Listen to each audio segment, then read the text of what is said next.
Sheela YouTube ചാനലിലേക്ക് എല്ലാവർക്കും സ്വാഗതം. ഇന്നൊരു പലർക്കും ഒരു ഡൗട്ടാണ്, അത് എങ്ങനെയാണ് ഇത് സംഭവിക്കുന്നത്. കാരണം ഒന്ന് പലാസ പാൻ്റ് ആയാലും സാധാ പാൻ്റ് ആയാലും നമ്മൾ തയ്ച്ച് ഇട്ട് കഴിയുമ്പോൾ ഈ ഭാഗം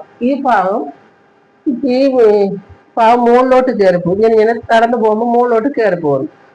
അതിന്റെ കാരണം ഇവിടെ 1 ഇഞ്ച് തയ്യട്ടുമ്പോൾ ഇങ്ങോട്ട് വരുമ്പോൾ 1/2 ഇഞ്ച് തയ്യട്ടുമ്പോൾ കാണാവും. ഈ 2 സൈഡിലും ഒരു ഇവിടം വരെ കണ്ട, ഈ ഇവിടം വരെ 1 ഇഞ്ച് തയ്യട്ടുമ്പോൾ, പിന്നെ ഇങ്ങോട്ട് വരുമ്പോൾ 1/2 ഇഞ്ച് വീതേ തയ്യട്ടുമ്പോൾ കാണാവും. തയ്യട്ടുമ്പോൾ കൂടുന്നോണ്ടാണ് മോൾ ഭാഗത്തോട്ട് ഇങ്ങനെ നടന്നു പോകുമ്പോൾ പിടുത്തം ഉണ്ടാവുന്നത്. ഇങ്ങനെ മുകളിലോട്ട് കയറിപ്പോകും. അപ്പൊ നമുക്ക് നടന്നു പോകുമ്പോൾ ഒരു വൃത്തികേടാണ്.